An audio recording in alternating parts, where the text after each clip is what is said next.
right, we're recording. Yeah, I want to be on as a logistical expert. Consultant. Oh, no, that would actually be money. Yeah, right? we can't say, can't use the term consultant. I'd have to charge you. Yeah. I don't think their budget has got enough for your time. No, you couldn't afford. You can't. You Yeah, can't. no, I know. I'll tell you I now, know. you can't afford me. I know. Even with a heavily discounted rate. That's okay. Like the buddy rate. Hey, buddy. We don't have buddy. There's no such thing as a buddy rate. I love it when business Chris leaks out. Like it definitely was like I crossed a line there, and all of a sudden got to hear a little business Chris. I don't lie. Yeah. So I have to be honest with you. You can't afford me, Buddy? What does the word buddy mean? buddy. There are no buddies. There's no buddies in business. Yeah. Business buddies. That's my new oxymoron. Speaking of oxymorons, welcome to Lost and Found and Rewound Season 2. We're back. I'm Chris Lost. I'm Found Jim. And I'm Rick Rewound. And apparently I've been in some kind of alternate dimension because I feel like we've done at least 3 seasons of this show already. But apparently this is only Season 2 we're starting on. We just did 1 season. I've been keeping track. Don't worry. How many? So what you're talking about is kind of like old school like television. I've been watching a lot of old school television. It's like a season would have 39 episodes, whereas now a lot of TV shows they're only 8 episodes. Like they don't even do a 13-week season anymore. Like I've seen a couple of shows that have only been 8 episodes, and it's obvious it's The a British model. Yeah, it's the British model. Yes. And that's what we were following. Were we? Yeah. I feel like we're following the I Love Lucy model, where it's like 39 episodes and then. But they would do that in less than a year. But we just took 3 years or 4 years to do it. But that doesn't make a season. Well, we only did 12 episodes, and then we did a number of specials, and then we teed them up. So it was almost like the tee-ups were commercials for the episodes, and then there were the episodes. But actually, one thing we should say, we're going to do this season in sequence. Season 2 in sequence. Did we not do that with the other season? No, we should say this is the fast forward for episode 1. And we're doing it prior to actually watching the movie and prior to talking about the movie. And that's not what we did before. We did them like a year later. And that was because we were saving episodes initially. We were banking them, yeah. I'm starting to remember all of this. Okay. What happened was we were banking the episodes, and then we aired one episode, and my brother-in-law said, hey, you need to do a preface episode so that people know what to watch. Right. Previously on Lost and Found and Rewound, Season 1. So now we're going to time box this preface episode. Time box. Why is this... Man. Is that the movie we're watching? Yeah, well, we'll be watching the film Time Box. Cool. Which is it's about a logistical consultant who charges his friends exorbitant rates. And remind me again, is it Rutger Hauer or Klaus Kinski who's in that? Oh, Klaus Kinski. Rutger Hauer can't pull off that kind of role. Even though he's like some astrophysicist or something, he is actually really intelligent in real life. And an AI version of him, Klaus, because he's dead. So it's a new movie, but... It's a new movie. Yeah. Now I'm totally confused. So it's just AI Klaus. Let me correct that. It's not Rutger Hauer that's smart, right? Or who played Ivan in Rocky IV? Rocky Ive. Dolph Lundgren? Dolph Lundgren. He's the one that's really smart, right? I just saw the most disturbing. Is it an Old Spice ad? No, it's not. Is it Old Spice? The deodorant ad with obviously de-aged Dolph Lundgren, and I think it's badly de-aged on purpose, spraying sweat out of his armpits. And I guess that's the whole point of this ad, is that I see it and then I talk about it. Just like this other ad that's about puppy pepperoni sticks that is obviously a reference to Memento, and it is so freaking confusing. I will need to show it to you guys, and then maybe we'll do a whole episode on this 30-second commercial. To commercialize Memento is daring. I would say maybe that would be daring 25 years ago. When did Memento come out? I'd say now I don't think it's daring. You just have to watch it. I did have a revelation about Christopher Nolan, is that he's a bad filmmaker. And that I think he does beautiful scenes, but terrible stories. Because I don't know if he writes his own stuff or what, but his shit doesn't make sense. It all looks great. Well, he used to write with his brother. So his brother was the origin kind of, his brother's short story was the inspiration for Memento. And I think his brother wrote the script. His brother wrote a lot of the early scripts, but then his brother went off, and I'm trying to remember the Westworld. I don't yeah, think that really, Westworld. I mean, he never really tied that up nicely. But that did first season's great. First season of Westworld's great. It was and good. then Yeah, it was good. his partner wife is also a showrunner. I'm trying to remember what shows she would run. So yeah, but they've split off. Yeah, so they don't write together anymore. So I think there are probably some issues there. But yeah, no, I agree. He's well, yeah. We're not going to talk about Oppenheimer, are we? But just a little bit about Oppenheimer, where it was just like, oh yeah, it like would swing so wildly from pretty impressive stuff, I think, but then just really awful 50s era dialogue, but not in a ironic way, or people talking about their lives while riding on horses kind of stuff, which I mean, I definitely had a feeling of like, what Gary Cooper and let's see, who else what woman from the 1950s would it be, riding on horses and talking about something serious on a ranch, but it seemed almost too much like that cheesy, non-human dialogue in Oppenheimer. There were moments where I got a little freaked out. We'll mention Oppenheimer because it's a very Allies version of what happened in World War II, sort of an Allies reflection of World War II. And the film we're watching today, just a bit of a hint, is a very Axis reflection on what happened during World War II. And interesting. One of the reasons why I love that particular type of cinema. A bit more of a hint, we're going to be watching a film that happened in 2016. We did watch Midsommar. And that's true. The other one, Hereditary, those I'm not sure when those happened, but they happened fairly recently. So yeah, it's really interesting, Chris. You have a lot of these kind of very firmly defined ideas about the structure of the show, like it being only 12 episodes long, even though we did 36 and only one season. Yet the initial conceit of it was that, these were films we saw on VHS, and now you have no problem throwing that out the window. Yeah, so we'll talk about that a little later. Anyway, let's do our age. This is Lost and Found or Rewound, so we got to stick to our segments. It is important to follow the structure of the show. I agree, Rick. I apologize is the first, and I have an apology here for Jim. On Monday, April 24th, 2023, I took a plane to Chicago and arrived a little later than expected.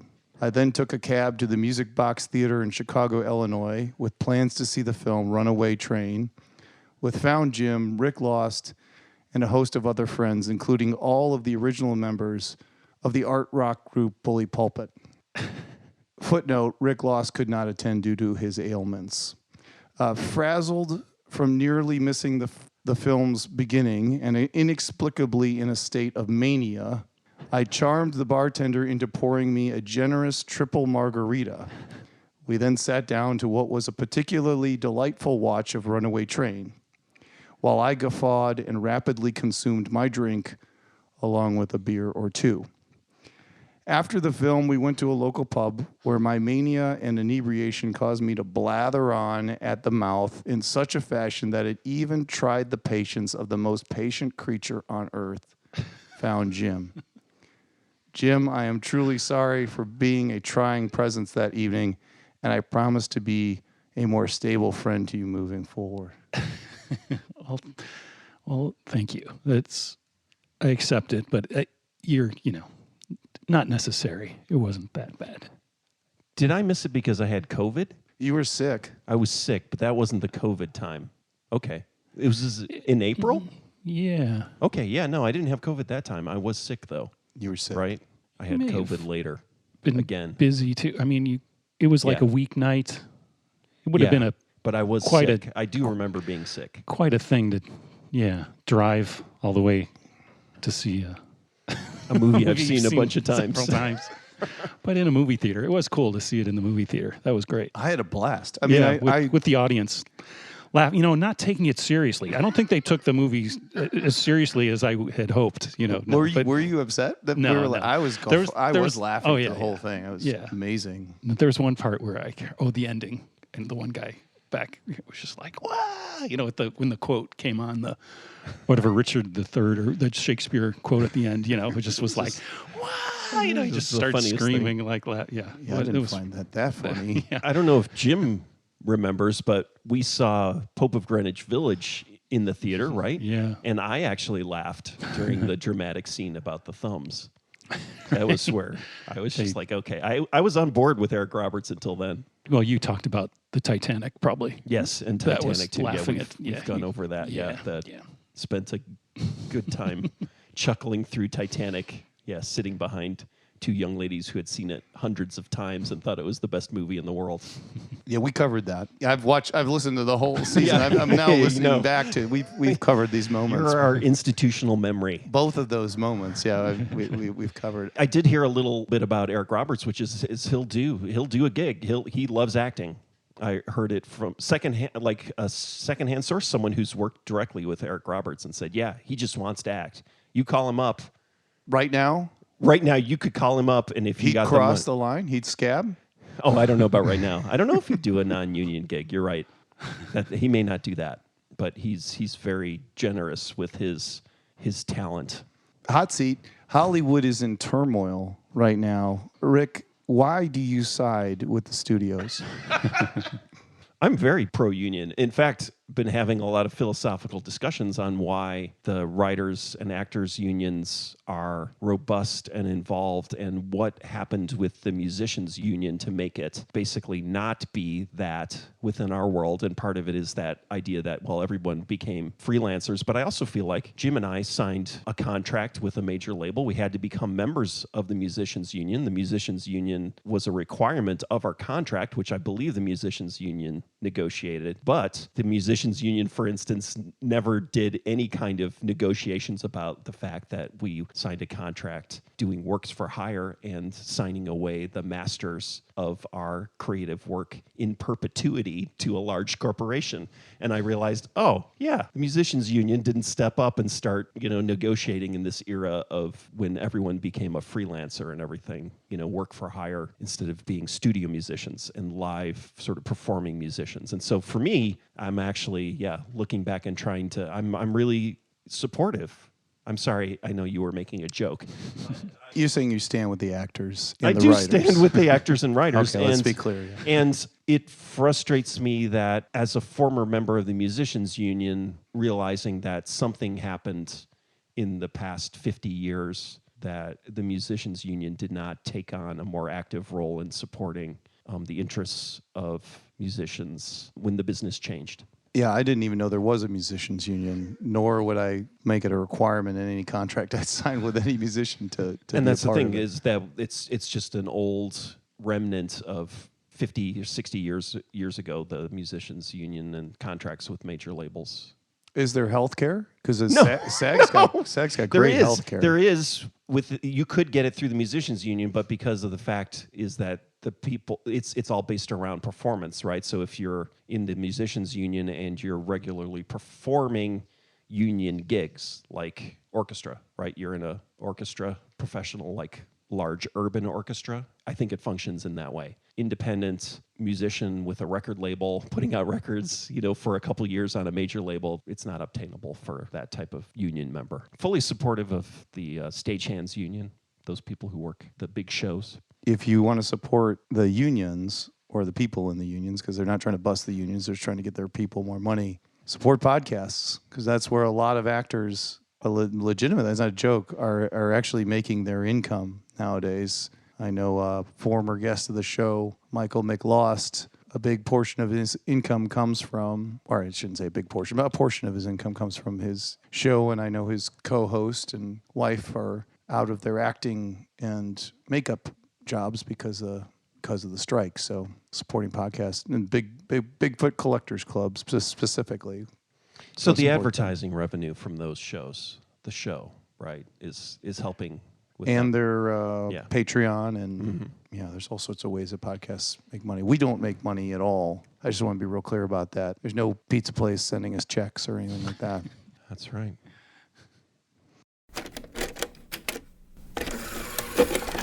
Kansas City, food-wise once only known as a barbecue town. But thanks to the Taco the Town podcast, everything has changed. Kansas City has rightfully taken its place as a taco paradise, smack dab in the middle of the USA, and all of these tacos belong to us on the Taco the Town podcast. My name is W. David Keith, certified tacoholic, and I live a very taco-centric lifestyle. On the Taco the Town podcast, we're tasting every taco in the town. We shine a light on all of the taco-rific tacos Kansas City has to offer, unearthing great taco memories, checking the latest stories in taco news, and interviewing actors, reporters, chefs, politicians, and musicians about their love for tacos. If you love tacos like I do, you're gonna love Taco the Town. Available wherever you get your taco podcasts. A proud member of the Lotus Pod Podcasting Network.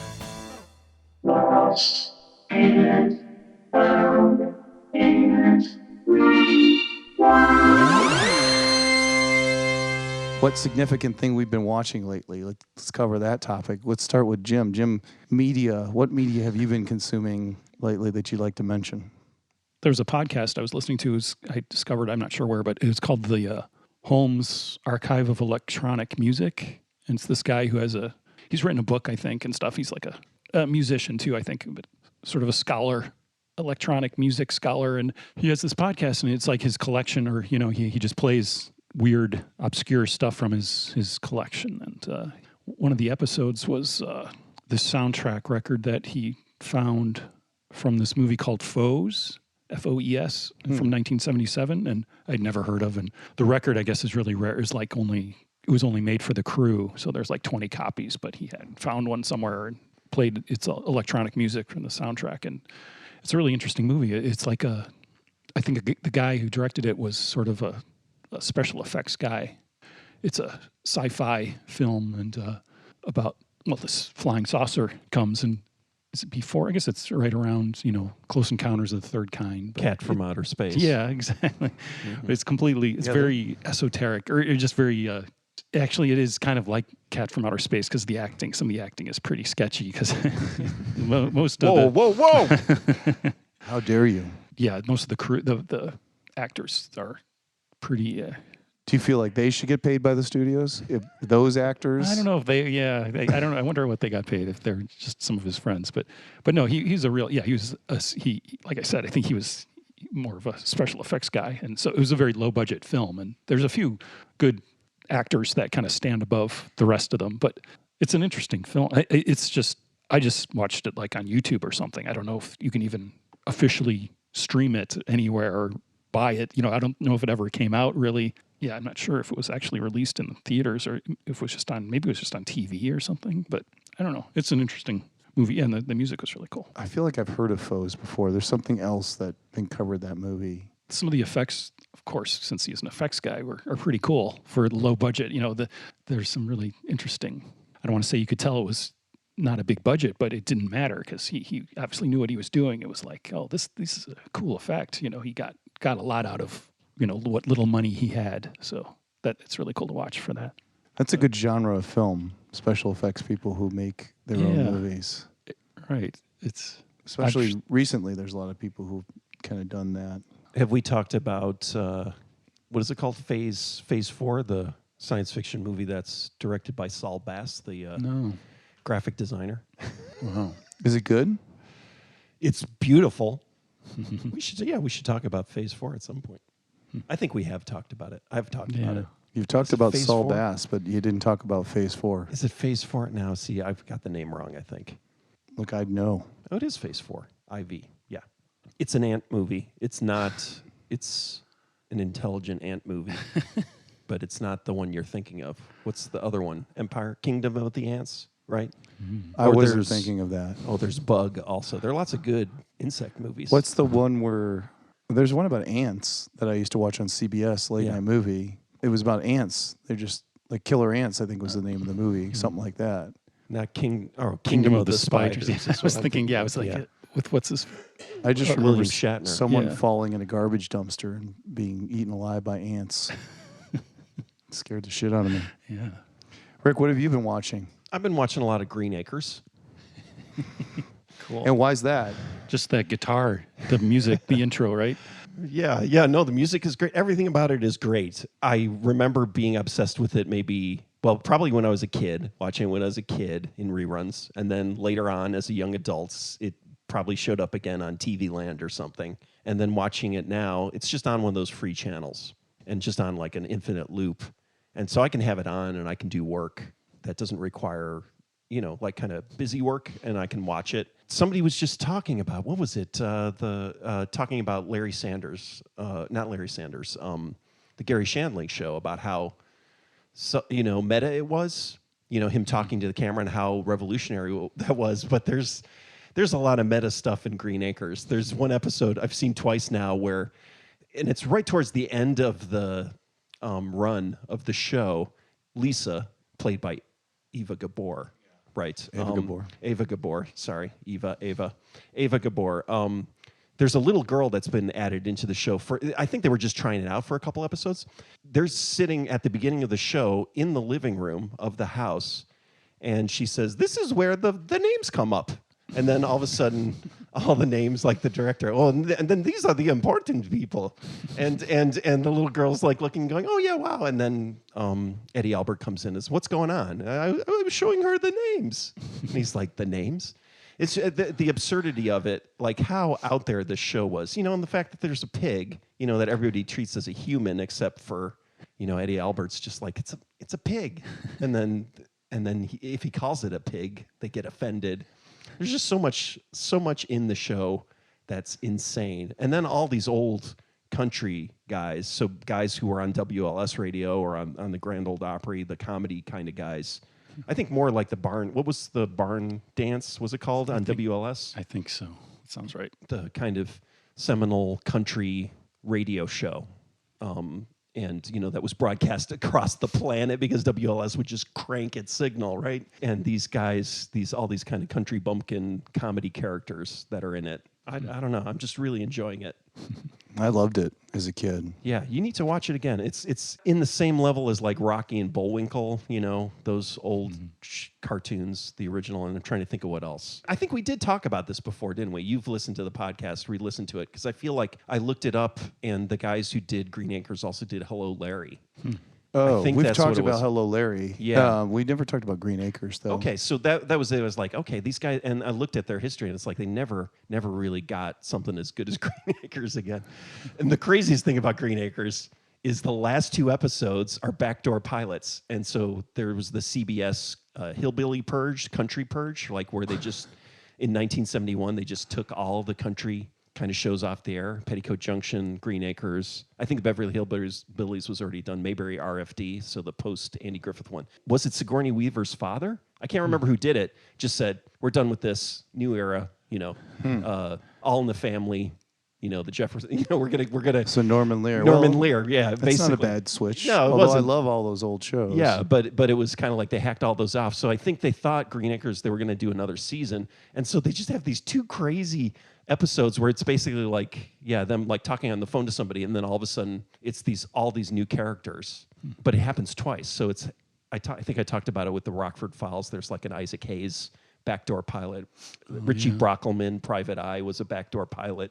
Was Robin Williams in the end of Green Acres? Did he land and have a conflict? Yeah, so like that. Yeah, I don't think that was a backdoor pilot. I think that was like, oh, let's put this guy on Happy Days, and then it was like, this guy is so amazing, we're gonna make a TV show out of it. Oh, I think that was a pilot. You think that was a backdoor pilot? Absolutely. That episode? Watch that episode again. It's very intentional. I never liked Happy Days. Yeah. I watched Pretty Woman, a film by Van Halen that included cultural appropriation, a damsel in distress, cross-dressing, horse riding, the heroic appearance of Napoleon, and other problematic elements I won't list. Oh, and it included the song Intruder, which was the preface. And you'll remember when we covered on our Intruder Alert episode, I talked about the Van Halen song Intruder, which prefaced Pretty Woman on their album because they needed more time to accommodate David Lee Roth's script for the video for Pretty Woman. Right. Oh, yeah. I do remember you talking about that. And so I was re-listening to all our episodes and heard me make that joke. And I was like, I've never seen the video for Pretty Woman. I watched it. It is extremely troubling. I didn't So- know. Yeah, I don't think I've ever seen that. Yeah, I would not encourage anybody to watch it. And it's interesting that at the end, Napoleon is the hero of the video, which just sort of tells you everything about it. I do remember an interview with David Lee Roth talking about like videos, and it's just like, it's obvious when you watch them, but it's just like, I basically just come up with a bunch of ideas and then we film them. It was like that. It's actually similar to David Lynch, right? Talking about, I write an idea for a scene on a 3x5 card, and when I have 70 cards, then I have a movie. It's kind of like that. It was like, yeah. So there's some connection between those two auteurs. You can see the connection between those two approaches to making films if you watch the video of Pretty Woman and David Lynch film, but then you also can see the ideological, I don't know, that's not the right word, where those two sit in terms of society. Their opinions on society. They're kind of radically different. Before we conclude here, because we're, as I used the term before, time boxing. Again, you both owe me a couple $100 for just me saying that. That's it's, you check it off on the list. It's Right. like, these are the things. Yeah. Let's call that a half hour. It's for our segment called Color Me Impressed, where we talk about things that are out in the world with no call to action. Again, this is a show of no call to action. We talked about podcasts making money or being self-promoting. That's not what we do here. So anyway, I did want to mention some things that are out in the world. Poster Children have re-released Flower Plower, their seminal album, I think, on a double LP black and white vinyl, beautifully remastered by Bob Western, with bonus tracks engineered by the album's original engineers, Ian Burgess and Steve Albini. The Sun Eaters album, Sun Eaters 4, Absinthe Makes the Heart Grow Fingers, got on the Big Takeover's top 200 albums of 2022. Richard Normal Valentin put out his first... Valentine, sorry, my bad. Richard Normal Valentine put out his first virtual 7-inch titled A Little Rain with the B-side Tomorrow's Teardrops. I loved it. And then Bully Pulpit released their fourth and best album, Natural Flavors. They tend to put out an album once every 10 years, so it's interesting to hear their latest. It's phenomenal. 40-year-old band then, huh? 30-year-old band. Oh, okay. Every 10 years. So this is The fourth album. Year 0, year 10, year 20, year 30. Got it. Yeah. The Jesus BC AD paradox. I will announce our film that we'll be watching today. It's the, as we said before, 2016 film Shin Godzilla. Have either of you seen it? No. No. But, I kind of, spent a little bit of time glancing at it while I was transferring it to VHS. I passed Family Video on the way here and thought I could go in there and rent it and then show up and know Rick's going to make some snarky comment. But if I could show up with it on VHS, I'd be in good shape. But unfortunately, the Family Video is abandoned and is now just the pizza place that was the kind of parasitic pizza place that was attached to all Family Videos to kind of help it sustain through those last stages of... Oh, I didn't realize they were closed. Yeah, so the Family Video is empty, but the pizza place attached to it is still active. This is not a film you can rent on VHS or Beta. Maybe we'll get to on Beta. Yeah. But Japan, right? Of Yeah. course. I bet there is. Look it up, man. yeah, if I can find it on Beta, I'll be in good shape. But I have my reasons for why I picked this film. So we'll go over those when we watch the movie and talk about it. All right. Cool. All right. Let's go get some pizza. Woo. Yeah.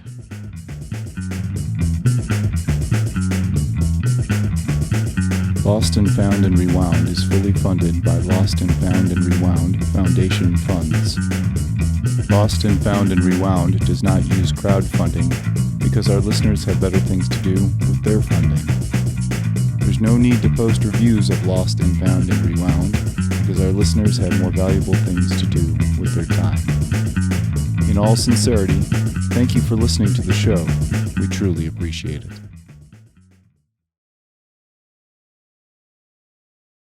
Lotus Pod.